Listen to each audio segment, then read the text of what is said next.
এখন অনেককে বলতে শোনা যাচ্ছে, তারা কোন নিয়তে বলছেন আমরা জানি না, যে ইসলামী ব্যাংক একদল নাকি ডাকাতি করেছে। কিসের ডাকাতি? যারা বানিয়েছিল তারা হাতে নিয়েছে। ইসলামী ব্যাংক আপনি বানিয়েছেন? এর প্রতিষ্ঠাতা যারা, তাদের দিকে তাকান। ইসলামী ব্যাংক এখন তার মায়ের কোলে ফিরে গেছে। কথা বলেন না কেন?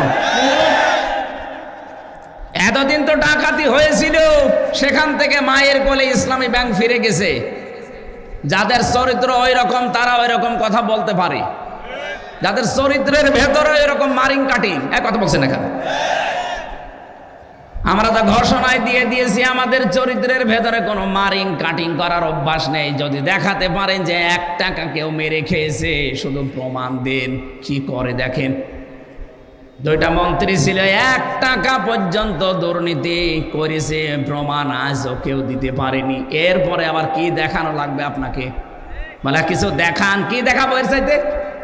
মন্ত্রীর জায়গায় থেকে যদি 4 আনা কোনো দুর্নীতি না পায়, এই বাংলাদেশের ইতিহাসে প্রথম যে মন্ত্রণালয় চালানোর পরে আবার কিছু টাকা বেঁচে গেছে, ওগুলো ফেরত দিয়েছে। কে দেবে বলেন? এই কুমিল্লা সাক্ষী কিছুদিন আগে নেতা এসেছিল, 5টা মোবাইল পাওয়া গেছে, সেটা আবার ফেরত দিয়ে দিয়েছে।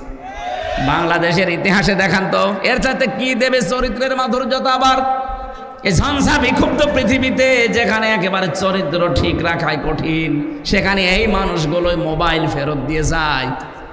যেখানে 5,000 টাকার 20,000 টাকার মোবাইল ফেরত দিতে পারে, এরকম মানুষের কাছে কোটি টাকা দিলেও এরা ফেরত দেবে। আর আপনার কাছে গিয়ে তো মোবাইল ফেরত না, মোবাইলের খাপও ফেরত পাওয়া যায় না। আর আপনি শুধু ফতোয়া দেন, ইসলামী ব্যাংক ডাকাতি হয়ে গেল। ডাকাতি এতদিন হয়েছিল, এখন তার মায়ের কাছে ফিরে এসেছে। নিজে তো একটা ব্যাংক বানাতে পারেন না, একজন বানিয়েছে, সেটা শুধু কিভাবে মারিং কাটিং করে খাবেন সেই পদ্ধতি আছেন। নিজে একটা কিছু তৈরি করে জাতিকে দেখান। একটা সুসও তৈরি করতে পারে না, সে ফতোয়া দেয়। আর এরা কি তৈরি করছে আপনি চিন্তা করেছেন? আপনি ঢাকার দিকে আজ 2-3 দিন যেটা চলছে, অন্য দেশের অন্য বলতে কি বিশ্বের সবচাইতে বড় বড় বিশ্ববিদ্যালয়ের প্রফেসররা এসে দৃশ্যগুলো দেখে তারা আশ্চর্য হয়ে গেছে যে এইগুলো তো করে বাইরের দেশে, আমরা দেখি রাষ্ট্রের পক্ষ থেকে। আর এই দেশে মাত্র একটা ছাত্র সংগঠন এত বড় কাজ করছে, এদের রাষ্ট্রের বাজেট দেওয়া দরকার। দেশ এমনি দাঁড়াবে, শুধু বায়ান দিয়ে দেশ দাঁড়ায় না, কাজ করা লাগে। চরিত্রের সর্বোচ্চ পর্যায়ে তারা পৌঁছাচ্ছে সব কিছু দিয়ে। আর আপনি আদর্শ দিয়ে মোকাবেলা করতে পারেন না, শুধু উল্টাপাল্টা ফতোয়া দেন। জনগণ এখন আর ওই আগের 5 তারিখের আগে নেই, অনেক আগে আগস্টের 5 তারিখ পার হয়ে গেছে। কথা বলেন না কেন?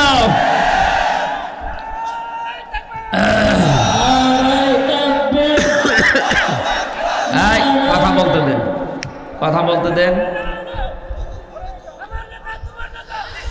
কুমিল্লাবাসী উনি 14টা সুটকেস নিয়ে চলে যাচ্ছে, আর নবীজি বলেন, আলী এগুলো নিয়ে গেলে আমার আলামিন নামের কলঙ্ক হয়ে যাবে। আপনি এতগুলো সুটকেস নিয়ে চলে গেলেন, আপনার মুসলমান নাম আপনার হাজি নামের কলঙ্ক হইল না? সারা দুনিয়া থেকে এই যে এখন প্রকাশ হয়ে গেছে আমার দেশের মাধ্যমে, আপনি 14টা সুটকেস নিয়ে চলে গেছেন। পাইলটকে জিজ্ঞাসা করছে, বাক্সগুলো উঠেছে? বলছে হ্যাঁ ম্যাডাম, চলো। একটা মানুষ কেউ কিছু জিজ্ঞাসা করলেন না, কথাও বললেন না কারো সাথে। আপনার এত দরকার সুটকেসের? যাওয়ার সময় যদি কাওয়া কাকু কেউ বলতো যে কাওয়া চলে গেলাম, কিছুই বলে নাই।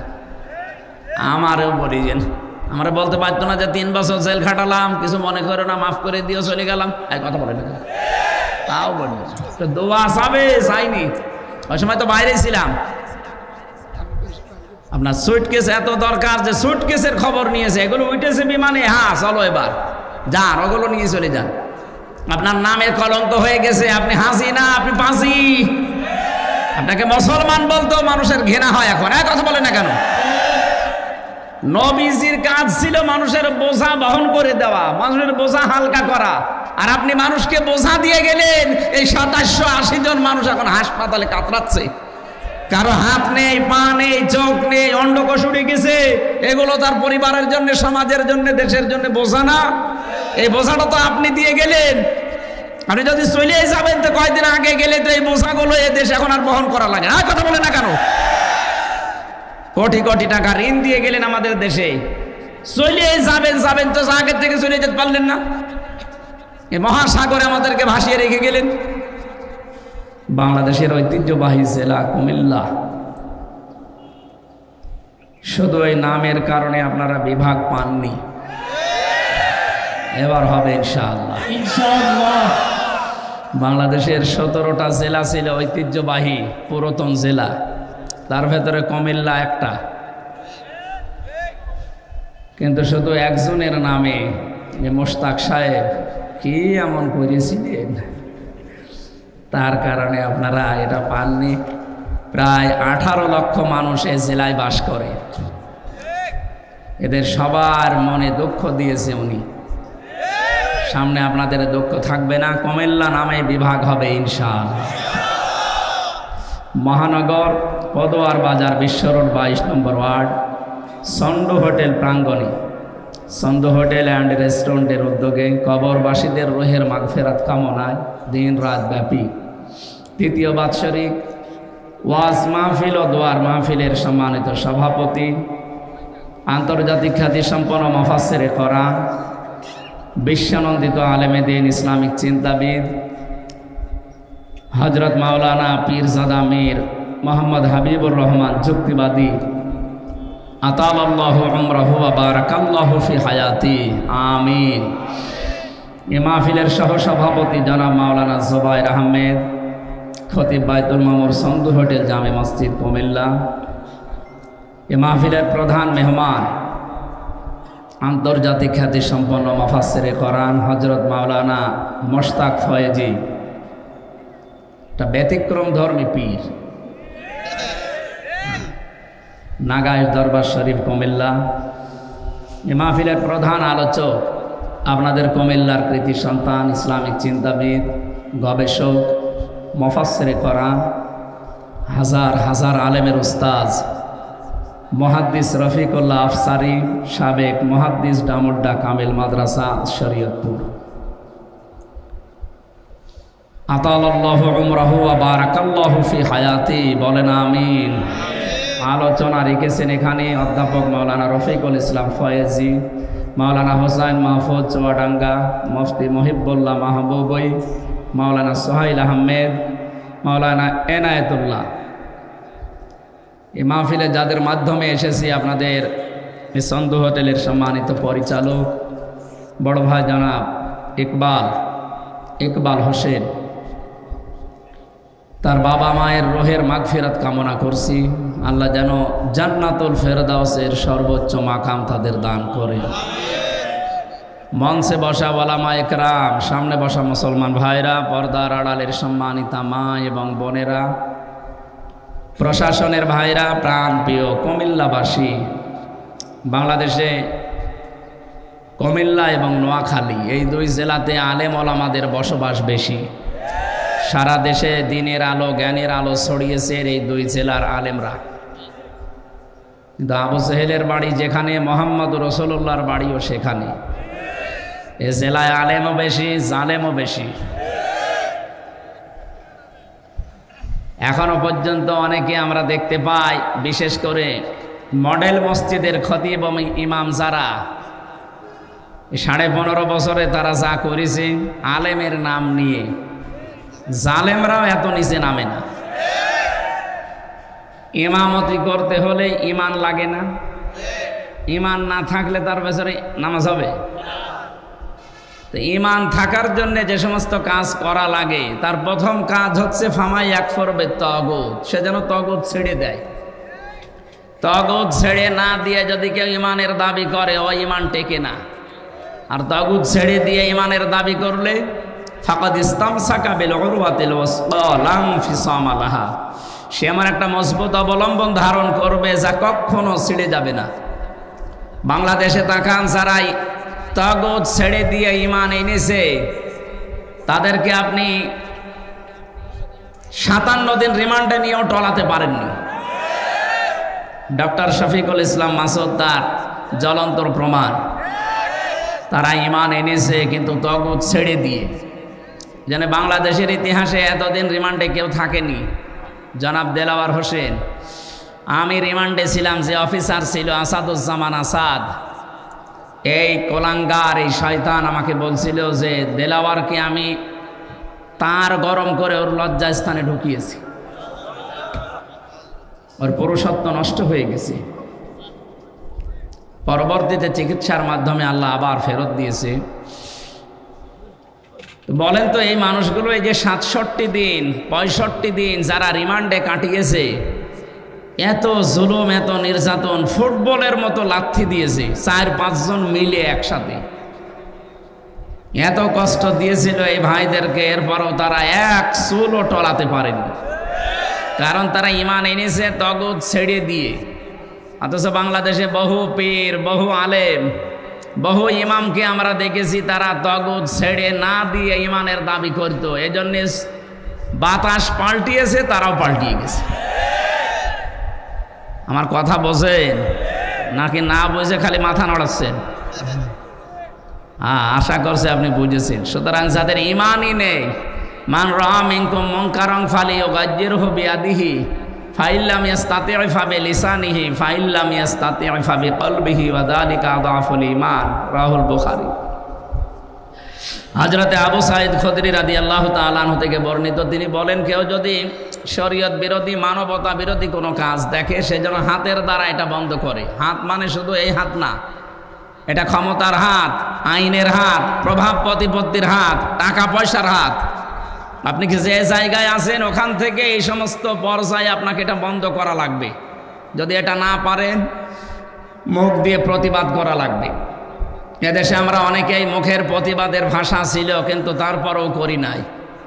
এটাও যদি আপনার অনুকূলে না থাকে, আয়ত্তের বাইরে যায়, তাহলে সর্বশেষ আপনাকে মনে মনে সিদ্ধান্ত নেওয়া লাগবে, পরিকল্পনা করা লাগবে কি করে অন্যায় বন্ধ করা যায়। দুঃখজনক হলেও সত্য, ইসলামের বিরুদ্ধে, মানবতার বিরুদ্ধে প্রকাশ্য অবস্থান নিয়েছিল জালেমরা। 3 নাম্বার যেটা পরিকল্পনা করে এটা বন্ধ করা যায়, এইটাও অনেক আলেম, অনেক ইমাম, অনেক পীর, অনেক মুসলমান করে নাই। অথচ আদাফুল ঈমান, আদাফ ইসমে তাফজিল, এর চাইতে নিচে আর ঈমান নেই। একেবারে দুর্বল পয়েন্ট এটা। এইটাও যাদের না থাকে, তাদের ঈমান থাকে কি করে? আরো তারা সহযোগিতা করতো কি করে এদের আরো বিপদে ফেলা যায়। শহীদ আল্লামা দেলাওয়ার হোসাইন সাইদি রহমতুল্লাহ আলাইহি এখানে আসতেন না আগে? আমি শুনেছি ওখানে উনি এখানে আসতেন। আমি যেখানে ছিলাম আজকে, এখানেই তিনি বিশ্রাম নিতেন। কোরআনের এই পাখি 50টা বছর বিশ্বের বহু দেশে কোরআনের আলো ছড়িয়েছে। অথচ তাকে যে মানুষগুলো মামলা দিয়েছিল, আপনাদের এই পাশের জেলা চাঁদপুরে বাড়ি, রেজাউল হক মাইজ ভান্ডারি, লাকসামে বাড়ি, আল্লাহর ওলির বাড়ি লাকসা, আর একজনের বাড়ি এই যে নজিবুল বশর মাইজ ভান্ডারি, এই 2 জন মিলে মামলা দিয়েছিল। কোথায় আজ তারা? কোরআনের পাখি আজকে যদি বেঁচে থাকতেন, কুমিল্লাতে শুধু একবার আসার দরকার ছিল, কুমিল্লার চেহারা পাল্টিয়ে যেত। আল্লাহর এই ওলির সাথে জেলখানায় আমি দেখা হয়েছিল। আমার মাথায় হাত দিয়ে বলেছে, কখনো সত্য কথা বলতে ভয় পাবা না। 10 মিনিট আমি ছিলাম তার কাছে। 10 মিনিটে আমার মনে হয় 50টা উপদেশ আমারে দিয়েছিল। কয়েকটা আমার মনে আছে, তার ভেতরে এইটা, পরিস্থিতি যত কঠিন হোক, হেকমাতের নাম নিয়ে কখনো সত্য কথা বলতে পিছপা হবা না। এটা যেন আমি মরণ পর্যন্ত মানতে পারি, ডাইরেক্ট হোক আর ইনডাইরেক্ট হোক। বলেন আমিন। এই জন্য যারা ইমামতি করছে আমরা দেখতে পাচ্ছি অনেকে ইমানই নেই। জাতীয় মসজিদের ইমাম পর্যন্ত যদি পালিয়ে যায়, কি ইমাম উনি যদি ফ্রেশ থাকবে তো পালাবে কেন? কারণ উনি ইমান এনেছিল তগুতের সাথে সম্পর্ক করে, তগুত ছেড়ে দিয়ে না। বলেন তো, যে লোকটা নৌকা মার্কা নিয়ে দাঁড়াতে পারে, তার ইমান কতটুকু থাকতে পারে? আমি ভাই কাটসাট কথা বলছি, আমি কিছু লুকাতে পারি না। যে লোকটা নৌকা মার্কা নিয়ে দাঁড়াতে পারে, তার ইমান থাকার কথা, তার সম্পর্কই তো তগুতের সাথে। তাগুতের সাথে সম্পর্ক থাকলে তার ঈমান আনা হয়নি। আল্লাহ এই জন্য প্রথমে শর্ত দিয়েছেন, ফামাই ইয়াকফুর বিত-তাগুত ওয়া ইউমিন বিল্লাহ। ঈমান যদি কেউ আনতে চায় প্রথম নাম্বারে তাকে তাগুত ছেড়ে দেওয়া লাগবে।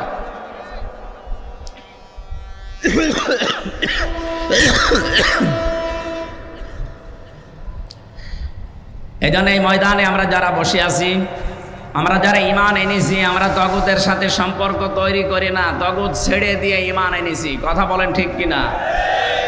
যে আল্লাহ আমাদেরকে দল মত জাতি বর্ণ ধর্ম নির্বিশেষে আজকে অনুষ্ঠানে নিয়ে আসলেন, খুশি হয়ে বলেন আলহামদুলিল্লাহ।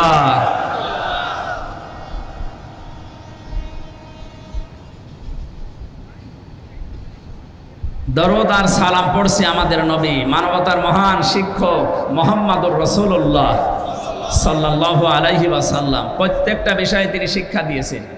বুইসতু মুআল্লিমান, আমাকে প্রেরণ করা হয়েছে শিক্ষক হিসাবে। এমন কোন দিক আর বিভাগ নেই যেখানে তিনি শিক্ষা দেননি। আমরা যে কোরআনে কারিম থেকে তেলাওয়াত করলাম, এটা পড়তে হলে 29টা অক্ষর লাগে। কয়টা? এর প্রতিটি অক্ষরে আমার নবীর সম্মান মর্যাদা আল্লাহ আরো উপরে তুলে দিয়েছেন। তাফসীরে খাজিনের ভেতরে আছে এই তথ্যটা। আলিফ দিয়ে আমার আল্লাহ জানিয়েছেন আমার নবী আহমদ, তিনি প্রশংসিত। বা দিয়ে আল্লাহ জানিয়েছেন আমার নবী বাশির, তিনি সুসংবাদদাতা। তা দিয়ে আল্লাহ জানিয়েছেন আমার নবী মুত্তাকি, তিনি পরহেজগার। সা দিয়ে তিনি জানিয়েছেন আমার নবী মুদ্দাসির, কম্বলওয়ালা। জিম দিয়ে তিনি জানিয়েছেন আমার নবী জামিল, সুন্দর। হা দিয়ে আল্লাহ বলেন আমার নবী হামিম, তিনি অন্তরঙ্গ বন্ধু। খ দিয়ে জানিয়েছেন আমার নবী খাতামান নাবিয়্যিন, আমার নবী শেষ নবী। এভাবে পড়তে পড়তে আপনি ইয়া চলে যাবেন। ইয়া দিয়ে আল্লাহ ডাক দিয়েছেন ইয়াসিন, হে নেতা। এটা পাবেন তাফসিরে কাবিরে। আল্লামা ফখরুদ্দিন রাজি রহমতুল্লাহ আলাইহি লিখেছেন, আল্লাহ পাক বলেন ইয়া হরফে নেদা। ইয়া মানে হে, সিন মানে সাজ্জেদ। সিন শব্দের 5টা অর্থ আমি ওখানে পেয়েছি। সিন মানে সাজ্জেদুল আলামিন, সিন মানে সাজ্জেদুল বাশার, সিন মানে সাজ্জেদুল কাউনাইন, সিন মানে সাজ্জেদুল আম্বিয়া, সিন মানে সাজ্জেদুল মুরসালিন। প্রতিটি শব্দের ভেতরে তিনি ব্যাখ্যা দিয়েছেন। আল্লাহ ডাক দিয়েছেন ইয়াসিন, হে নেতা। আল্লাহর ঘোষণা দেওয়ার নেতা এই দুনিয়ায় একজনই আছে। এটা যদি অনেকে দুনিয়ার বিষয় মনে করি এড়িয়ে যেতে চায় না, এটা দুনিয়ার বিষয় না। এ সম্পর্ক সব আখিরাতের সাথে। দুনিয়াতে যার নেতা ঠিক নেই ওই মানুষটা জাহান্নামে যাবে। সূরা হুদ 12 নম্বর পারা 12 নম্বর পৃষ্ঠার 1ম নম্বর লাইনের 98 নম্বর আয়াত। এটা তাফসিরে ফি জিলালিল কোরআনে আছে।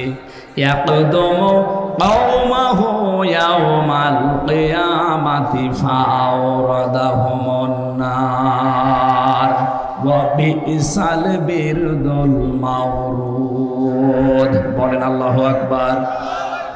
আমি যতগুলো তাফসীরে এদের সাথে মিলিয়েছি, এর বাংলা কথা এই, যে দলের নেতা জাহান্নামে যাবে ওই দলের কর্মীরা ওর সাথে জাহান্নামে যাবে।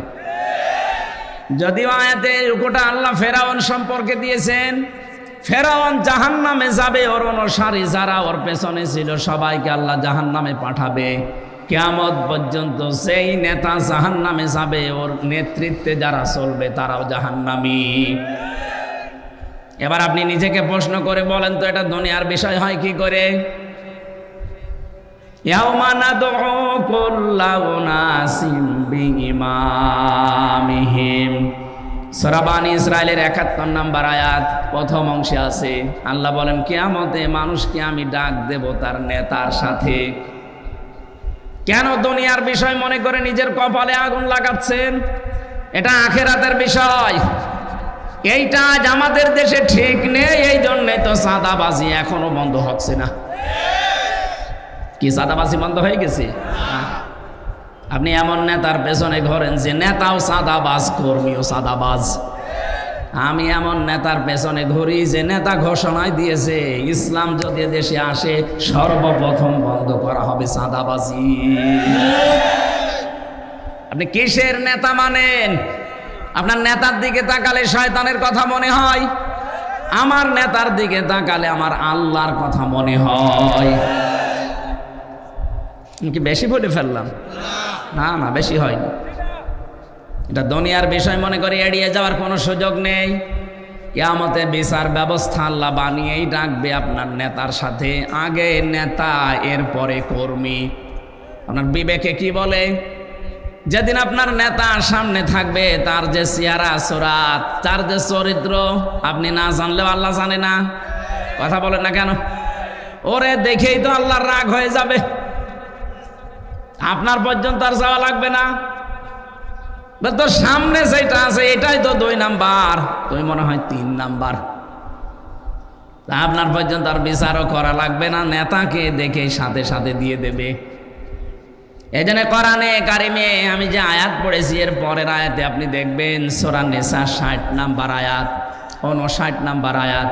রব্বুল আলামিন বলেন, ইয়া আইয়ুহাল্লাযীনা আমানু আতিউল্লাহা ওয়া আতিউর রাসূলা ওয়া উলিল আমরি মিনকুম। ওহে যারা ঈমানের দাবি করো, আমি আল্লাহর আনুগত্য করো, আমার রাসূলের ইতাআত করো, আর উলিল আমর তোমাদের ভেতরে যারা নেতা নেতৃত্ব দেয় তাদেরকে তোমরা মেনে চলো। কুমিল্লাবাসী কান খাড়া করে শোনেন, এই যে আতিউ, এটা ফেল, এটা ভার্ব, এটা ক্রিয়া। এই শব্দটা আল্লাহ নিজের নামে আর রাসূলের নামে দিয়েছেন, কিন্তু উলিল আমরের আগে তিনি দেননি।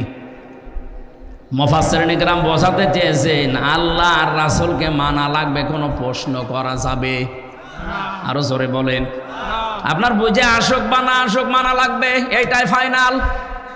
কিন্তু উলিল আমর যারা আল্লাহ রাসূলের পরে দুনিয়ায় নেতৃত্ব দেবে, এদেরকে মানতে হলে মাস্ট বি দেখা লাগবে লোকটা আল্লাহ রাসূলকে মেনে চলে কিনা। আল্লাহ রাসূলকে যদি মেনে চলেও আমার আত্মীয়, না হলেও ওইটাই আমার নেতা। আল্লাহ রাসূলকে মানি না, ও আমার বাবা হলেও ওরে আমি মানি না। এটা যত বদ্ধমূল করতে পারবেন দুনিয়ার জীবনে তত শান্তি পাবেন। এইটা আজ বাস্তবতায় আমরা নিতে চাই না, অনেকে ভয় পায় আর বলে যে না হুজুর এটা রাজনীতি, এটা বলার দরকার নেই। এটা না বলতে বলতে তো আজ আমাদের অবস্থা এই পর্যায়ে পৌঁছিয়েছে। আমাদের বউগুলো এখন রাজমিস্ত্রি, আর আমরা যোগাইলে কথা বলছে না।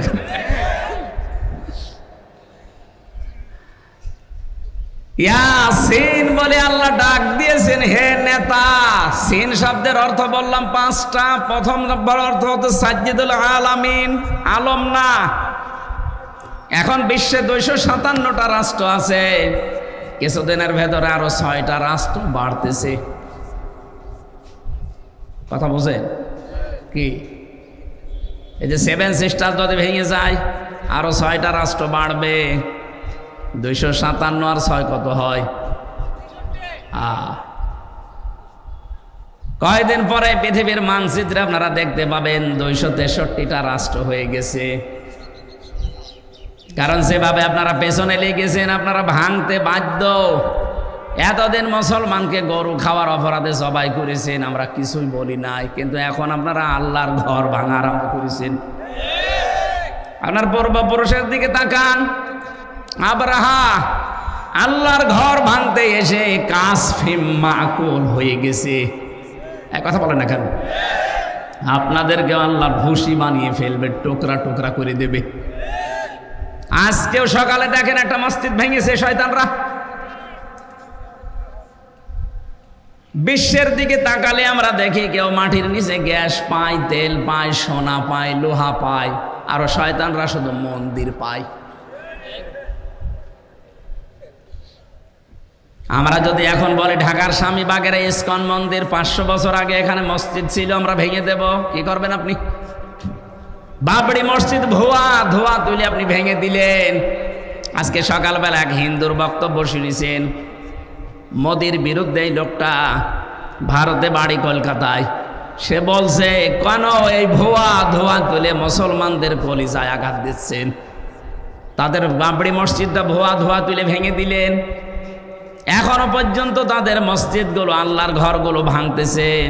আমাদের দেবতাকে কেউ গালি দিলে যেমন লাগে, তাদের আল্লাহকে গালি দিলে ওই রকমই লাগে। সব হিন্দু খারাপ না, কিছু উগ্রপন্থী হিন্দু আছে যারা, তাদের জন্য আজ হিন্দুদের বদনাম হয়ে যাচ্ছে। এই জন্য ভারতে যারা শুধু উগ্রপন্থী হিন্দু বাদ দিয়ে যত ধর্মের লোক আছেন, যত জাতির লোক আছেন, তাদের এই মুহূর্তে অন্তত সতর্ক হওয়া দরকার। এই উগ্র হিন্দু জঙ্গি এদেরকে থামানো, নাই তো এদের জন্য আপনি কিন্তু বিশ্বের বুক থেকে বিচ্ছিন্ন হয়ে পড়বেন। একটা প্রতিবেশীর সাথে আপনার মিল নেই, আফগানিস্তানের সাথে মিল নেই, পাকিস্তানের সাথে মিল নেই, নেপালের সাথে মিল নেই, মালদ্বীপের সাথে মিল নেই, ভুটানের সাথে মিল নেই, চীনের সাথে মিল নেই, মায়ানমারের সাথে মিল নেই। আমাদের সাথে মিল ছিল কন্যা যতদিন ছিল, কন্যা নেই, মিল নেই। তো কি আরম্ভ করেছেন আপনারা? আল্লাহর ঘরগুলো এভাবে ভেঙে দিচ্ছেন। আবার বলে যে আমরা চট্টগ্রাম নিয়ে নেব। আরে দাদা, আপনি কি যৌতুক নেবেন নাকি? আর মেয়ে তো পালিয়ে গেছে, যৌতুক কিসের? পালানো মেয়ের কোনো যৌতুক আছে না? ও মেয়ের বিয়েই তো আমরা মানি না। কারণ মেয়ে যার সাথে এতদিন আমরা বলতাম যে স্বামী স্ত্রীর সম্পর্ক, এটা তো একটা ভুয়া জিনিস। এটা ভুয়া না? কারণ যার সাথে গেছে তার সাথে তো আমাদের ধর্মে বিয়ে জায়েজ নেই। ওয়ালা তুনকিহুল মুশরিকিনা হাত্তা ইউমিনু, সূরা বাকারা 221 নম্বর আয়াতের মাঝের অংশে আছে। আল্লাহ পাক বলেন, যতক্ষণ মুশরিক পুরুষ মুসলমান না হবে, ঈমান না আনবে, তার সাথে মুমিনা নারীর বিয়ে করা জায়েজ নেই। এটা আমি বানালাম? বলেন। সুতরাং যার সাথে গেছে তার সাথে তো বিয়ে আমাদের ধর্মে জায়েজ নেই। আপনি এতদিন খালি মিথ্যা কথা বলতেন যে আমাদের স্বামী স্ত্রীর সম্পর্ক। তারপরও দাদা যদি এখন মুসলমান হয়, যে বয়স দাদা, এ বয়সে মুসলমানি দিতে গেলে দেখা যাচ্ছে হাসামে গোড়া থেকে কেটে বাদ দিয়ে দিত, সব শেষ। আমার মনে হয় এখন আরো হবে না। মুরব্বী বয়সে এখন যে অবস্থায় আছে ওইভাবে থাক। আর আমরা ও বিয়ে মানি না, যৌতুক তো আরো পরের কথা। আর আমাদের ধর্মে যৌতুক জায়েজ নেই। যৌতুক আছে আমাদের ধর্মে, সুতরাং এটা তো দেওয়ার প্রশ্নই আসে না। বাংলাদেশে আমিরে জামাত ডক্টর শফিকুর রহমান উনি ঘোষণা দিয়েছেন, এদেশের 1 ইঞ্চি না হাফ ইঞ্চি জমির দিকে কেউ যদি উল্টা পাল্টা নজরে তাকায়, নিয়ে নেওয়া তো দূরের কথা, শুধু যদি উল্টা পাল্টা নজরে কেউ তাকায় তার চোখ তুলে ফেলা হবে। আর এদেশের 18 কোটি মানুষ যদি জীবন দেয়, 36 কোটি দাদা নিয়ে জীবন দেবে। এক একজন অন্তত 2 জনের গলা চেপে ধরবো। এই কথা বলছে না কেন? ওদের মরণের খুব ভয়। আমি ভারতের বহু প্রদেশে গেছি। আমার তো আমার মনে হয় 16, 17, 18, 19 এগুলো সবই ওইদিকে কেটেছে। আমি কয়েক মাস ধরে পড়ে থাকতাম ওদের বিভিন্ন প্রদেশে আমি গেছি। ওদের খুব ভয় মরণের। ওদের সাথে মিশে আমি যা দেখেছি, খুব ভয় মরণের। ওয়ালা তাজিদান্নাহুম আহরাসান নাসি আলা হায়াতি ওয়া মিনাল্লাযিনা আশরাকু। সূরা বাকারার ভেতরে আছে।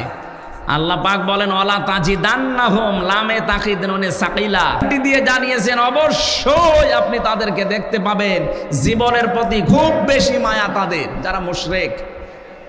আমাদের জীবনের প্রতি মায়া না, আমাদের মায়া হচ্ছে জান্নাতের প্রতি।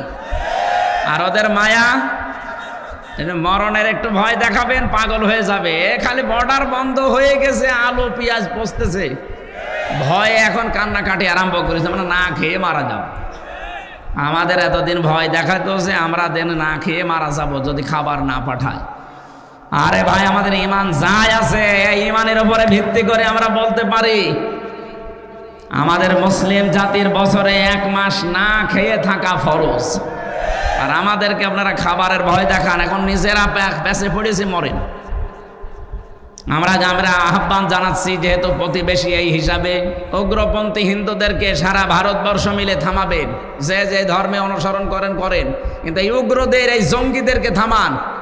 তাম দুনিয়ার নিকৃষ্ট জাতিতে আপনাদের কিন্তু পরিণত করে দিচ্ছে। ডোনাল্ড ট্রাম্প পর্যন্ত 7-8 দিন আগে রেগে গেছে, কারণ খ্রিস্টান দুইটা যুবতী মেয়েকে ভারতের মাটিতে ওরা একেবারে উলঙ্গ করে হাঁটিয়েছে। যে ট্রাম্পের এটা মনে নেই, ও যাতে মাতাল হলো তাহলে ঠিক আছে। এজন্য অলরেডি ঘোষণা দিয়েছে না কয়দিন আগে, যে জানুয়ারির 20 তারিখে আমার শপথ নেওয়ার পরে আমার মেয়েকে যারা উলঙ্গ করে রাস্তায় হাঁটিয়েছে, আমার বোনকে, আমার মাকে, সেই ভারতের 16 লাখ লোক আমার দেশে আছে আমেরিকা, এখান থেকে সব পাঠিয়ে দেব। দাদার এবার ধুতি সামলাতে জীবন বের হয়ে যাবে। এই জন্য উল্টাপাল্টা জায়গায় হাত দিয়েছেন, এতদিন মিথ্যা ছড়িয়েছেন আমাদের দেশে সাম্প্রদায়িক সম্প্রীতি নেই, এখানে সংখ্যালঘু নির্যাতন হয়। এটা ডাহা মিথ্যা কথা। বলেন, ভয়েস অফ আমেরিকা, মাইক্রোসফট, এগুলো সব খ্রিস্টানরা চালায়। তাদের কথাগুলো শোনেন তো কি রিপোর্ট দিচ্ছে। আগস্টের 5 তারিখের পর থেকে আজ 4 মাস হয়ে গেল। এই দিনে সবচাইতে বেশি, এই 4 মাসে, এই 15.5 বছরের ভেতরে যারা অন্য ধর্মে আছে তারা সবচাইতে বেশি নিরাপদে আছে। আপনারা মিথ্যা ছড়িয়ে কি করবেন? এই তো আজ 4 দিন না 5 দিন আগে পঞ্চগড় এবং মাগুরা, এই 2 জেলা থেকে 2টা মহিলা গিয়েছিল ভারতে চিকিৎসা নেওয়ার জন্য। সাংবাদিক, ওই যে মলম সাংবাদিক, যেটা হকার, এই হকারের আর এক বন্ধু আছে, সে বলছে, বলেন আমার মেয়েকে বাংলাদেশে রেপ করেছে, আমাদের পূজা পার্বণ করতে দেয় না, আমরা আর টিকতে পারলাম না, এই জন্য আমরা চলে এসেছি। ও মেয়েটা পড়া উল্টিয়ে গেছে। কি বলিস? আমরা এসেছি আমার মেয়ের হাতের চিকিৎসা করাতে, আর কিসের পূজা পার্বণ করা? আগস্টের 5 তারিখের পর থেকে সবচাইতে বড় নিরাপদে আছি আমরা বাংলাদেশে। এই জন্য মিথ্যার কেউ এখন খেতে চাচ্ছে না, সব প্রমাণ হয়ে গেছে। সাম্প্রদায়িক সম্প্রীতির 1 নাম্বার দৃষ্টান্ত পৃথিবীর এই 257টা দেশের ভেতরে বাংলাদেশ। জোরে বলেন আল্লাহু আকবার। এই সম্প্রীতি কেউ নষ্ট করতে পারবে না। এদেশের সংখ্যালঘু বলে কিছু নেই, মাইনরিটি মেজরিটি কিচ্ছু নেই, আমরা সব এক। জন্ম যারা নিয়েছি এই দেশে, তারা এদেশের গর্বিত নাগরিক। কথা বলেন না কেন? সুতরাং এই উগ্রদেরকে থামান আপনারা, নাই তো সারা পৃথিবী থেকে বিচ্ছিন্ন হয়ে পড়বেন। যদি 7 সিস্টার ভেঙে যায়, যেহেতু বিশ্বে এখন 257টা 263টা রাষ্ট্র হয়ে যাবে, এই 263টা রাষ্ট্রের যেখানে আপনি বাস করেন সেখানে আপনাকে বিশ্ব নবীকে নেতা মানা লাগবে। এর নাম সাইয়্যিদুল আলামিন, আলম না। শুধুমাত্র এই পৃথিবীর এই 263টা রাষ্ট্র না, যত জগৎ আল্লাহ বানিয়েছে, কেউ যদি বলে আমি চাঁদের দেশে থাকি, সেখানেও আপনাকে নবীকে মানা লাগবে। কেউ যদি বলে আমি মঙ্গল গ্রহে থাকি, সেখানেও নবীকে মানা লাগবে। ইয়াতানাজ্জালুল আমরু বাইনাহুন্না, আল্লাহ পাক বলেন প্রতিটি আসমানে আমার বিধিবিধান নাজিল হচ্ছে, যেখানে যেই সৃষ্টি আছে তার জন্য এরকম বিধান আমি নাজিল করি। যেখানেই যাবেন আপনাকে নবী ছাড়া অন্য কাউকে আপনি মানতেই পারবেন না। 2 নম্বরে সাইয়্যিদুল বাশার, বাশার মানে মানুষ। কেউ যদি বলে আমি মানুষ, মানুষ পদবাচ্যে যারা বিবেচিত, মাস্ট বি তাকে নবীকে নেতা মানা লাগবে। শুধুমাত্র দুনিয়ার এই জগৎ না, মানুষ না, সাইয়্যিদুল কাউনাইন বলা হয়েছে 3 নাম্বার। শুধু দুনিয়া না, আখেরাতেও আপনার জন্য আমার জন্য বিশ্ব নবী হবেন একমাত্র নেতা। অন্যান্য যত নবী আছে সবাই অপারগতা স্বীকার করবে, মুহাম্মদুর রাসূলুল্লাহ পড়ে যাবেন সেজদায়। 50 বছর কেটে যাবে এক সেজদায়। আল্লাহ পাক বলেন হাবিব মাথা তোলেন, সেজদা থেকে মাথা তোলেন, আজকে আপনি যা বলবেন আপনার সব কথাগুলো আমি আজকে কবুল করে নেব। সুতরাং শুধু এ জগতে কাজে লাগছে তা না, মরণের পরও আমার নবীকে দরকার আছে না নেই? এখনো পর্যন্ত যারা রাজনীতি মনে করে কানে তোলা দিয়ে আছেন, কান একটু ছাড়ান, হাত সরান। শুধু দুনিয়া না, আখিরাতেও কাজে লাগবে। যার সিগনেচার ছাড়া, যার সার্টিফিকেট ছাড়া, যার সুপারিশ ছাড়া কেউ জান্নাতের গেটে যেতে, আরো জোরে বলেন। 4 নম্বরে শুধু আমাদের মানুষের না, উভয় জগতে না, সাইয়্যিদুল মুরসালিন, যাদের রাসূল আল্লাহ পাঠিয়েছেন তাদের জন্যও তিনি সাইয়্যিদ। 5 নম্বরে সাইয়্যিদুল আম্বিয়া শুধু নবীদের না, শুধু রসুলদের না, সবার জন্য তিনি ছিলেন একমাত্র নেতা। হযরতে মুসা আলাইহিস সালাম এত বড় পাওয়ারফুল নবী, আল্লাহর সাথে কথা বলতেন। তিনি যদি এখন বাংলাদেশে আসে আর কেউ যদি মুহাম্মদুর রাসূলুল্লাহকে বাদ দিয়ে মুসা নবীর আদর্শ গ্রহণ করে, নিছক সে জাহান্নামী। কথা বলেন না কেন? কি মনে করেন আপনি বলেন তো? মুসা নবীর মতো এত বড় পাওয়ারফুল নবী এখন যদি আসে, তাকে মেনে নিলে যদি আপনি জাহান্নামে যান, মুসা নবীর চাইতে আপনার বাবা, আপনার স্বামী, আপনার নেতা কি বড় নাকি? কাকে মানেন আপনি? এই মুহূর্ত থেকে যে উলিল আমরি মিনকুম যে ব্যাখ্যা বললাম, আতিউ শব্দটা আল্লাহ এই জন্যে দেননি কারণ আল্লাহ রাসূলকে মানতে গেলে প্রশ্ন নেই, প্রশ্ন করলে আপনার ঈমান থাকবে না। কিন্তু উলিল আমর যারা দুনিয়াতে যারা নেতৃত্ব দেবে আল্লাহ রাসূলের পরে, সে যেই হোক, আগে দেখতে হবে লোকটা আল্লাহ রাসূলকে মানে কিনা। বুঝেছেন কিনা বলেন এ পর্যন্ত? বুঝেছেন? আপনারা বুঝলে শুধু হচ্ছে না, আমার এগুলো তো বুঝবে। যতদূর পর্যন্ত এই আওয়াজ যাচ্ছে, রেকর্ড হচ্ছে, তামাম দুনিয়া ছড়িয়ে যাচ্ছে, সবাইকে উদ্দেশ্য করে বলছে আপনার বিবেকটা কাজে লাগাবেন। আল্লাহ আমাদেরকে বিশ্ব নবী মুহাম্মদুর রাসূলুল্লাহ একমাত্র আদর্শ মেনে চলার তৌফিক দাও, বলেন আমিন। ইয়াউমাইযিল লা তানফাউশ শাফাআতু ইল্লা মান আযিনা লাহুর রাহমানু ওয়া রাদিয়া লাহু কওলা। সূরা তাহা 16 নম্বর পারা 18 নম্বর পৃষ্ঠা 10 নম্বর লাইনের 109 নম্বর আয়াতে আছে। আল্লাহ বলেন সেদিন সুপারিশ কাজে লাগবে না, যার কথা শুনতে আমি আল্লাহ রাজি না হব এবং যার প্র্যাকটিক্যাল লাইফের উপরে আমি আল্লাহ রাজি না থাকব। কুমিল্লাবাসী, নবীজির সুপারিশ যদি আমি আপনি পেতে চাই, আমার জীবনকে আগে পাল্টাতে হবে। জীবন পাল্টানোর যতগুলো নিয়ম নীতি আছে কোরআনে আমি 500 নিয়ম পেয়েছি, তার ভেতরে আজকে একটা বলছি। আমার আলোচনার বিষয় আজকে আমানাত। কি বললাম? বলেন বলেন। মানব জীবনের একটা গুরুত্বপূর্ণ পাঠ এটা। পুরা কোরআনে এরকম 500টা পাঠ আছে, এর ভেতরে আজকে আমি একটা বলছি, আমানাত। শব্দটা শুনতে যত সহজ মনে হচ্ছে, বিষয়টা অত সহজ না। এর ভেতরে আমার মনে হয় দুনিয়া আখিরাত সব আল্লাহ লুকিয়ে রেখেছেন।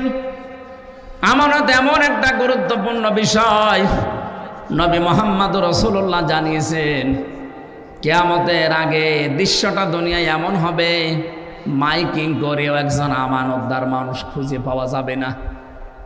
আমার মনে হয় সেই সময় এখন প্রায় চলে এসেছে। আপনি তাকান, এখন মাইকিং করে একটা আমানতদার মানুষ খুঁজে পাওয়া যায় না।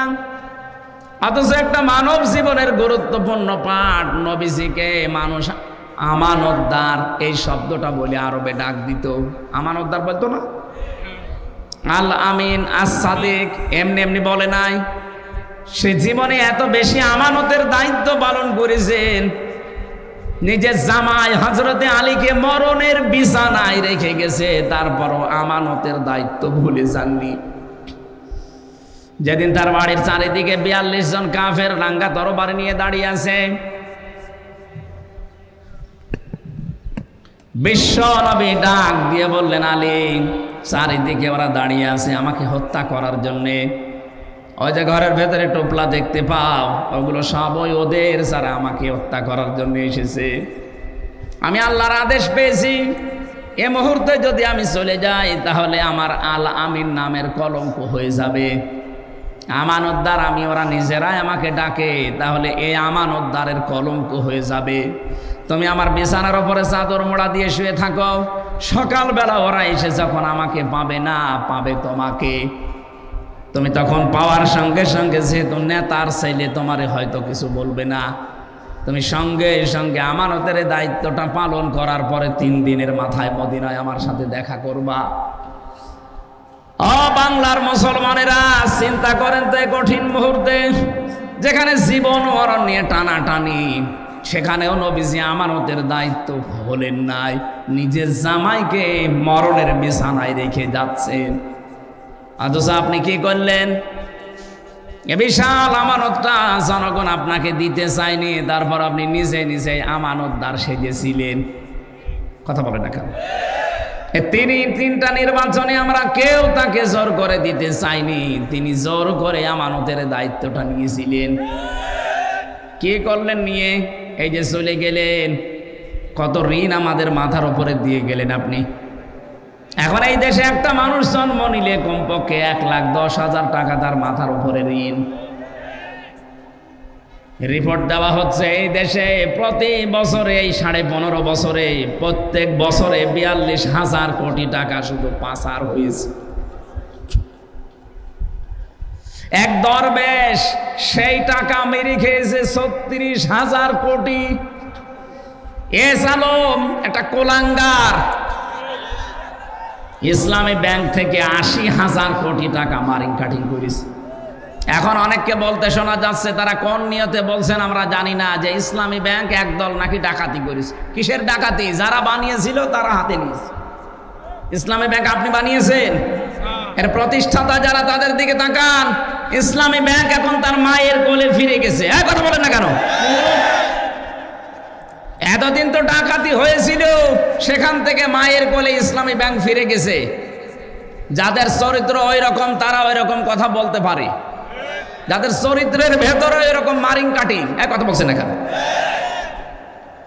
আমরা তো ঘোষণায় দিয়ে দিয়েছি আমাদের চরিত্রের ভেতরে কোনো মারিং কাটিং করার অভ্যাস নেই। যদি দেখাতে পারেন যে 1 টাকা কেউ মেরে খেয়েছে, শুধু প্রমাণ দেন। কি করে দেখেন। 2টা মন্ত্রী ছিল, 1 টাকা পর্যন্ত দুর্নীতি করেছে, প্রমাণ আজও কেউ দিতে পারেনি। এরপরে আবার কি দেখানো লাগবে আপনাকে? বলে কিছু দেখান। কি দেখাবো এর চাইতে?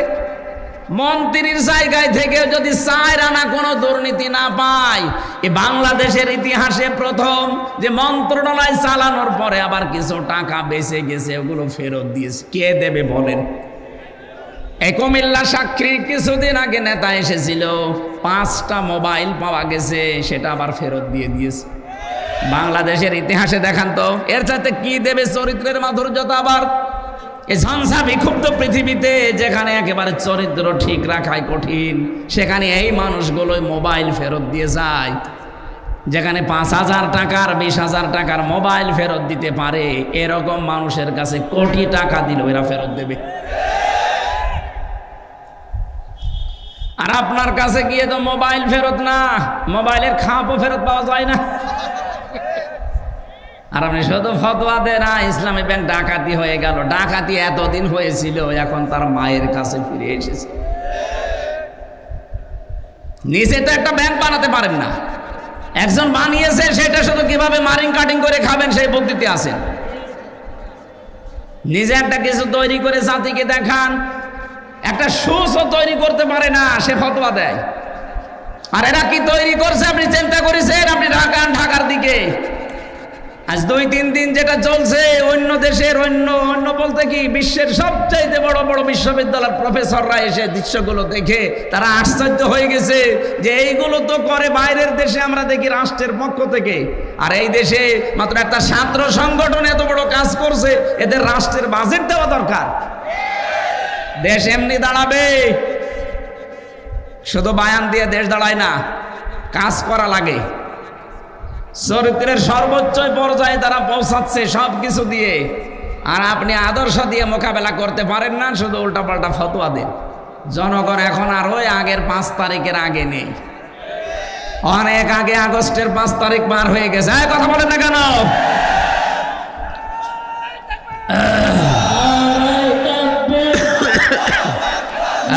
কথা বলতে দেন, কথা বলতে দেন। কুমিল্লাবাসী উনি 14টা সুটকেস নিয়ে চলে যাচ্ছে, আর নবীজি বলেন, আলী এগুলো নিয়ে গেলে আমার আলামিন নামের কলঙ্ক হয়ে যাবে।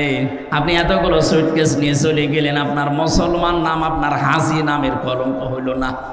সারা দুনিয়া থেকে এই যে এখন প্রকাশ হয়ে গেছে আমার দেশের মাধ্যমে, আপনি 14টা সুটকেস নিয়ে চলে গেছেন।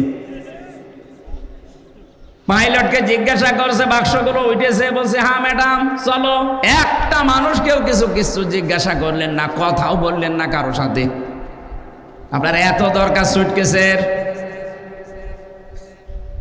যাওয়ার সময় যদি কাওয়া কাকু কেউ বলতো যে কাওয়া চলে গেলাম, কিছুই বলে নাই। আমারও বলিছেন, আমরা বলতে পারতো না যে 3 বছর জেল খাটালাম, কিছু মনে করো না, মাফ করে দিও, চলে গেলাম, এই কথা বলে না, তাও বলি তো দোয়া চাবে চাইনি, ওই সময় তো বাইরে ছিলাম।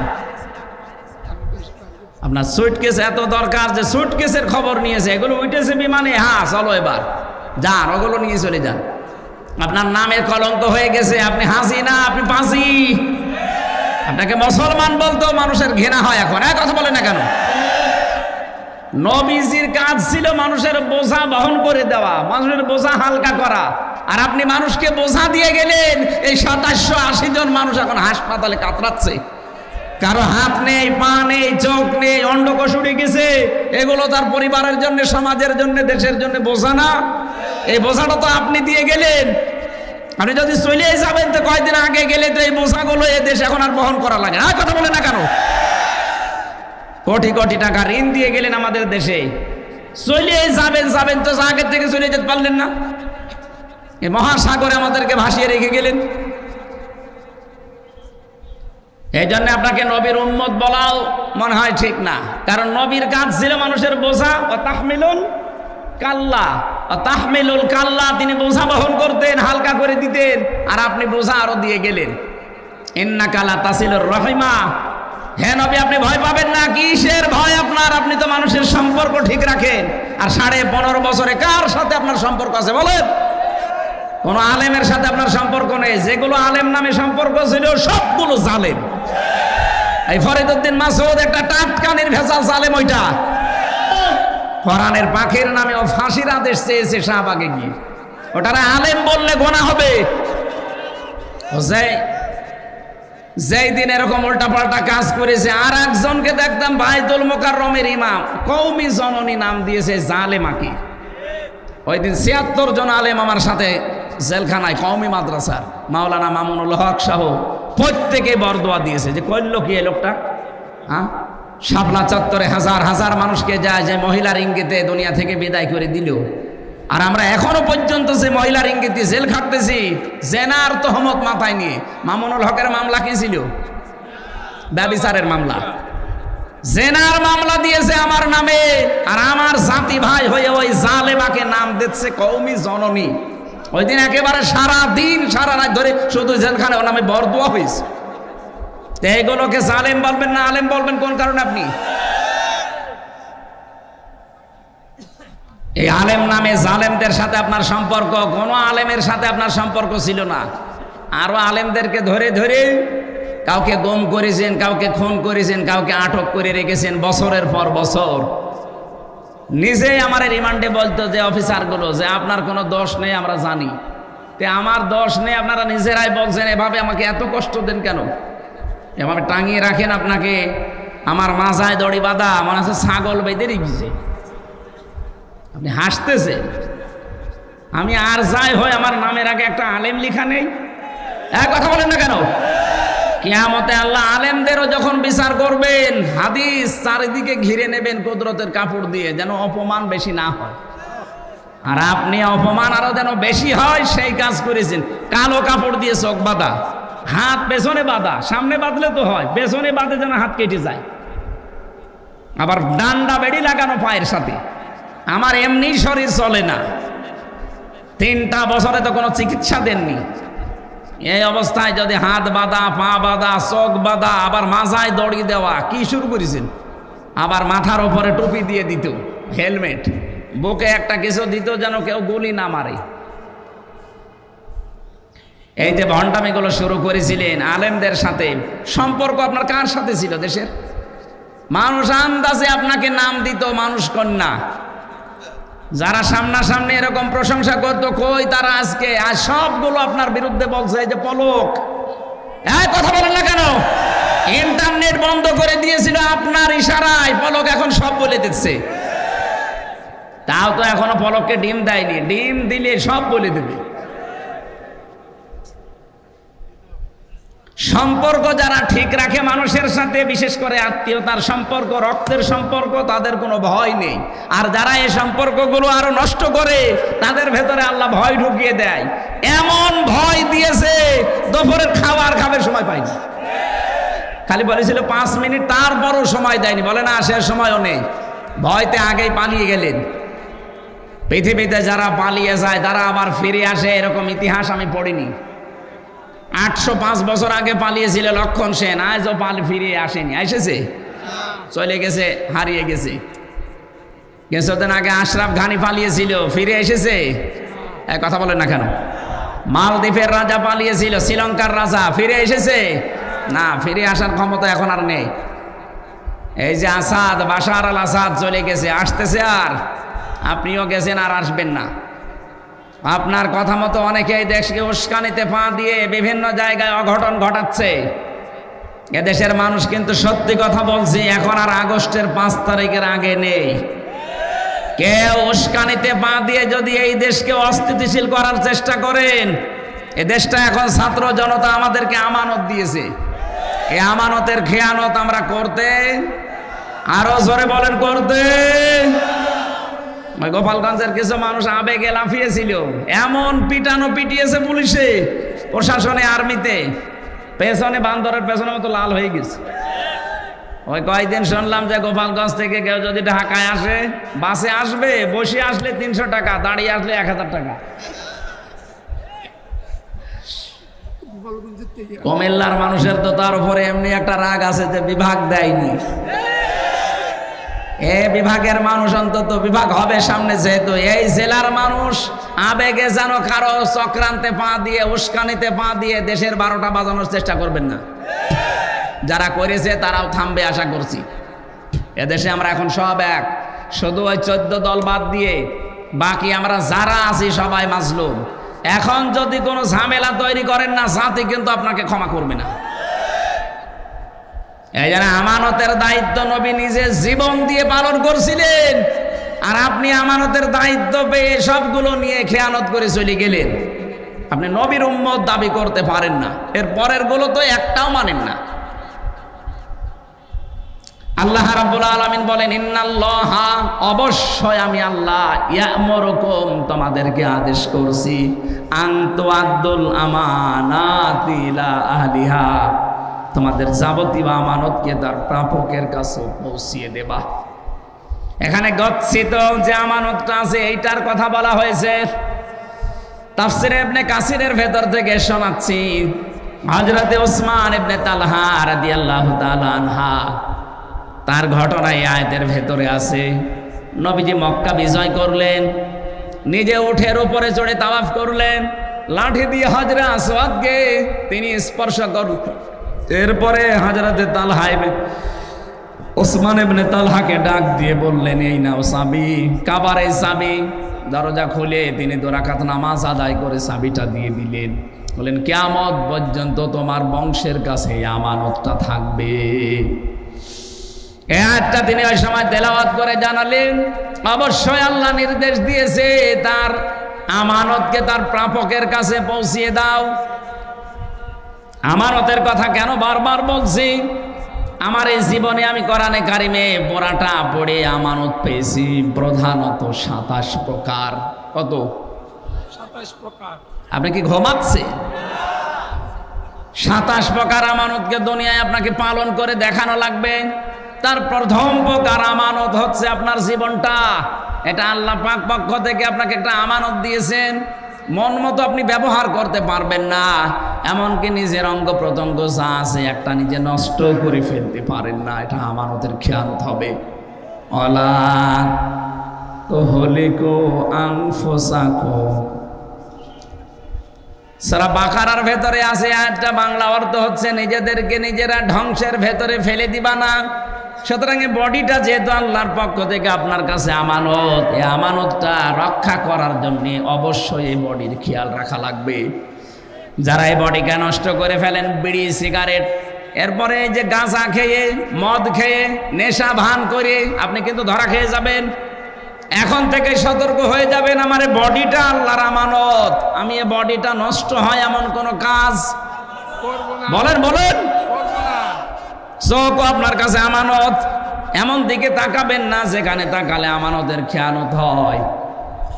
আজ অনেক মানুষ আমার মোবাইলে মেসেজ পাঠায়, হুজুর 2 বছর বিয়ে হয়েছে, নিজের বউ আর ভালো লাগে না, অন্যের বউ দেখলে খুব ভালো লাগে। এটা একটা রোগ। এটা কি? এটা ভালো লাগার পেছনে কারণ আছে। আমি 2টা ঔষধ বলছি, এখন থেকে শুরু করে মরণ পর্যন্ত মাত্র 15 দিন একটু মেনে চলেন, দেখবেন 15 দিন পরে অন্যের বউ দেখলে আপনার মেজাজ খারাপ হয়ে যাবে, নিজের বউ দেখলে আপনার আকর্ষণ বাড়বে। কোরআনে কারীম সূরা নূর 18 নম্বর পারা 12 নম্বর পৃষ্ঠার 7 নম্বর লাইনে 30 নম্বর আয়াতে আছে ঔষধ। কুল্লিল মুমিনিনা ইয়াগুদ্দু মিন আবসারিহিম ওয়া ইয়াহফাযু ফুরুজাহুম যালিকা আযকা লাহুম ইন্নাল্লাহা খাবীরুম বিমা ইয়াসনাউন। রব্বুল আলামিন বলেন, নবী আপনি মুমিন পুরুষদেরকে বলেন তারা যেন চক্ষুকে নিম্নগামী করে রাখে পরনারী দেখলে। 14 জন নারী বাদ দিয়ে দুনিয়ায় যে মহিলায় আপনার সামনে পড়ুক না কেন, মাস্ট বি আপনাকে চোখ নিচের দিকে করা লাগবে। আপনি একটু 15 দিন মেনে চলেন, মাত্র 15 দিন। 14 জন মহিলা বাদ দিয়ে যত মহিলা দুনিয়ায় আছে দেখলে আপনি চোখ নিচের দিকে করবেন। 2 নম্বরে লজ্জা স্থানের হেফাজত করবেন। মেয়েরা যদি কারো সাথে মোবাইলেও কথা বলেন, মা বোন যারা শুনতে পাচ্ছেন, প্রথম নাম্বারে আপনার কথা হবে মোবাইলে, খুব শর্টকাট কথা। যদি কারো সাথে বলেন, 14 জন পুরুষের সাথে আপনি কথা বলতে পারেন। এই 14 জনের বাইরে যদি কাবা শরীফের ইমামও কল দেয়, আপনি মোবাইলে কথা বলবেন খুব শর্টকাটে। 2 নম্বরে ভাষা হবে রুক্ষ সূক্ষ্ম। কথা বুঝতেছেন? এগুলো না, আপনার কথাবার্তারা শুনে আরো অনেকে দেখি চলে আসে, আপনার কাছে আসতে চায়। আজ পরিবার অবক্ষয়ের পেছনে কারণ আমার মনে হয় মোবাইলের এই উল্টাপাল্টা কথাগুলো। প্রতিদিন দেখবেন অনশন করছে মেয়েরা, 2-3 বাচ্চার মা এসে চলে এসেছে আফসারি সাহেবের বাড়ি। কি অনশন? বিয়ে করা লাগবে। কেন? এই মোবাইলের ব্যবহারটা সঠিক হওয়া লাগবে। 15 দিন মাত্র একটু চেষ্টা করেন, 15 দিন পরে একটা অনির্বচন সুখ আপনার মনের ভেতরে আল্লাহ দান করবে। শব্দটা কি বললাম? একটা অনির্বচন সুখ আপনি পাবেন। পাখির বাচ্চারা দেখবেন, মুরগির বাচ্চা যখন এর ডানার নিচে আশ্রয় নেয়, ওর পালক পর এত মোলায়েম, এত সফট, এত কোমল, একটার সাথে যখন আরেকটা লেগে যায়, ওর নিচে যখন সিল কাকের থেকে নেয়, এই বাচ্চারা যখন দেখে যে মায়ের পালক একটার সাথে আরেকটা লেগে গেছে, এটা সফট কোমল, এমন সুন্দর একটা নিচের জায়গা হয়ে যায়, ওখানে এই পালকের সাথে আরেকটা পালক লাগলে একটা ঘর্ষণ লাগে, ঘর্ষণ। ওটাকে বাংলায় অনির্বচন সুখ বলে। তখন বাচ্চারা কিচির মিচির আওয়াজ দেয়। তাফসিরে আমি পড়েছি, কোন মানুষ যদি সত্যি 15 দিন পর্যন্ত আল্লাহর এই 2টা ঔষধ পালন করতে পারেন, তখন দেখবেন জায়েজ জিনিসের প্রতি আপনার আকর্ষণ বেড়ে যাবে, অন্যায় কোনো অবৈধ জিনিস দেখলে আপনার রাগ হবে। আমরা এটা চাই না? কথা বলেন। যাদের মোবাইলে এমন কোনো কারো নাম্বার লেখা আছে যে নাম্বারে কথা বলা আপনার জন্য জায়েজ না, এরকম মোবাইলে যদি কারো সাথে কথা বলে থাকেন, সেটিং করে থাকেন, এক্ষুনি ওই নাম্বার ডিলিট করে দিন। এখনই ডিলিট করে দেন। এটা একটা আমানত আপনার জন্যে।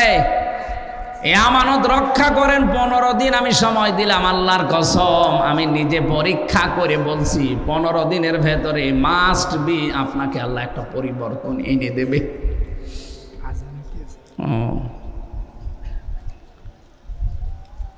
আমানতের ব্যাখ্যায় যতগুলো বিষয় আমি পড়েছিলাম, 27টা একটা একটা করে বলতে গেলে সময় চলে যাবে। এখন যেহেতু আমার পরে এখনো আলোচক আছে, তারা কথা বলবেন, আর আমার আবার আরেকটা অনুষ্ঠান মাগরিবের পরে আছে। আমি আমার শ্রদ্ধেয় বড় ভাই যে মুহাদ্দিস রফিকুল্লাহ আফসারি সাহেবের লেখা, উনি তো বহু বই লিখেছে, মনে হয় আমি একটা লিস্ট করেছিলাম 53টা। আজকে আমাকে একটা বই উপহার দিচ্ছে, এটা খুতবার বই, জমার খুতবা, এটা সম্পূর্ণ সৃজনশীল খুতবা। আমি বইটা পড়বো, আমি আশা করছি, ভাইয়ের কাছে চেয়েছিলাম, উনি আমাকে উপহার দিয়েছে। আপনারা সুযোগ পেলে বইটা ওনার গাড়িতে থাকতে পারে। শিক্ষিত মানুষ, বিশেষ করে ইমাম যারা, খতিব যারা, তাদের জন্য এটা লাগবে। আমি যেহেতু নিতে চাচ্ছি, আপনারাও নেবেন। এই আমার ড্রাইভার কই, এই বইটা গাড়িতে রাখো। সম্মানিত ভাইরা, এরপরে হাকামতুম বাইনান নাসি আন তাহকুমু বিল আদলি, এই শব্দগুলো ছিল। আমি আর আগাতে পারলাম না সামনে। আগামীতে আমাদের এই অনুষ্ঠান আবার হবে প্রতি বছরে বছরে ইনশাল্লাহ। এরপরে সামনে আশপাশে কোনো জায়গায় যদি মাহফিল থাকে আমরা কথা বলবো। আজকের মতো আমরা এই আয়াতটা অসম্পূর্ণ রেখে বিদায় নিলাম। নামাজ পড়েন, এখানেই নামাজ পড়েন, আর বেশি সময় নেই। নামাজের পরে মুহাদ্দিস রফিকুল্লাহ সাহেব উঠবেন ইনশাল্লাহ। ওনার পরে আবার মাওলানা হাবিবুর রহমান যুক্তিবাদী সাহেব আছেন। এরপরে যে পীর সাহেব কি জানো মোশতাক ফায়েজি সাহেব আছেন। আপনারা কথা শুনবেন একটার পর একটা। আমিন। বারাকাল্লাহু লানা ওয়া লাকুম ফিল কোরআনিল আযীম। আসসালামু আলাইকুম ওয়া রাহমাতুল্লাহ।